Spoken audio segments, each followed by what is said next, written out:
الشهيد خليل عبد الرحيم المقداد 21/8/2012. تم اعتقاله في 10/8/2012.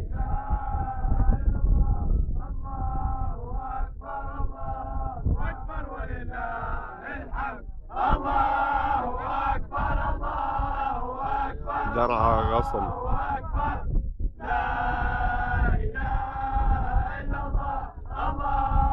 غصن في الشهيد خليل عبد الرحيم المقداد. تم اعتقاله في 10/8 واستشهد اليوم 21/8/2012.